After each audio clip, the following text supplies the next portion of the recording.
Hi, this is Jason from Horrific Nightmares, and it's time for a controversial view.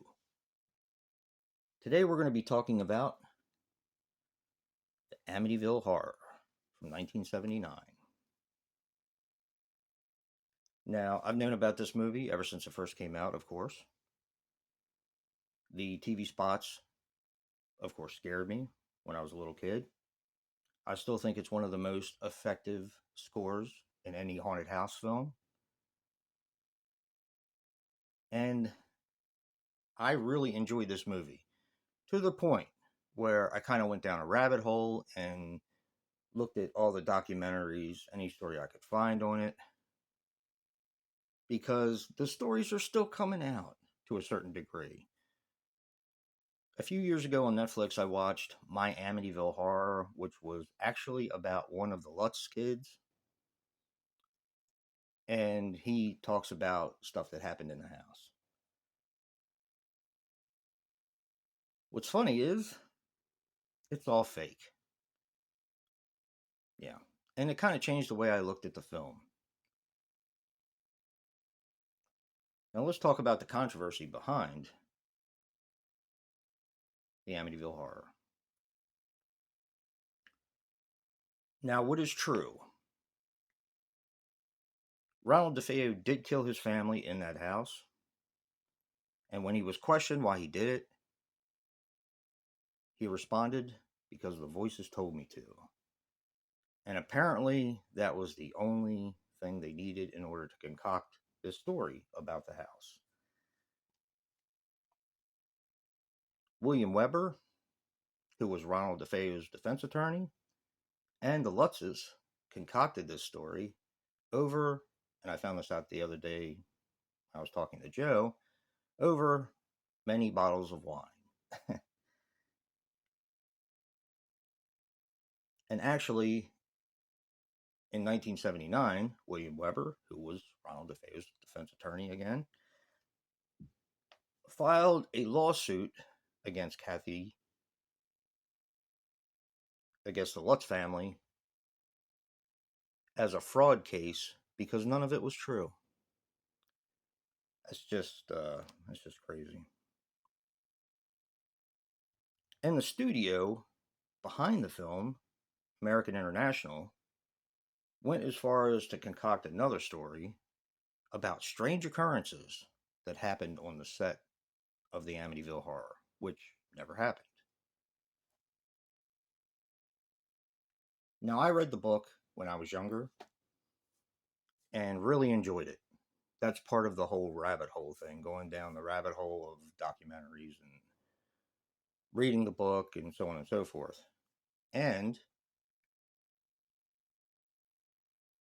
I kept, even though this is a Scream Factory set, which is now out of print, I kept my MGM box set as well because it had a fourth disc in there.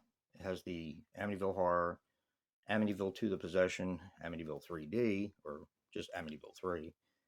And it had a fourth disc in there, which was called, I think it was Amityville Confidential, which was yet another documentary about the film. And when I found out that, of course, this was all fake, it changed the way I look at things. It changed the way I feel about the film. I still think the book is great. If you get a chance, you might want to read it, but just keep in mind that nothing actually happened that was in that book. And I do believe he was part of the collaboration of the story that was concocted. But I don't know. Smart people. To be able to concoct that kind of story and get away with it. This was American International's biggest hit. It made a ton of money. Actually, James Brolin, when he took the part, and he actually took the part of the film of playing George Lutz because he read the book in one sitting and he loved it. He took less money for being in the film and made a deal with American International to get money on the back end if the film did well, and boy did it.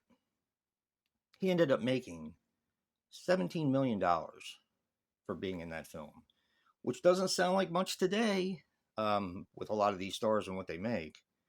But for 1979, he did pretty well. Of course, for the part of George Lutz, they thought about Harrison Ford, Christopher Reeve, and a few other people. But James Brolin took the part, and pretty smart for doing that. Margot Kidder actually got the part from her role in Superman, and she actually went on record as saying she hates the film. Yeah, it's a shame because I like this film. I I like it still. Okay, I loved it back then. I thought it was great, but finding out that everything was a hoax definitely changed the way I look at things, and that's a shame. Have you seen the Amityville Horror? What did you think? Definitely let us know. And don't forget to check out Joe's video for the Amityville Horror. Physical media matters. And until next time, peace.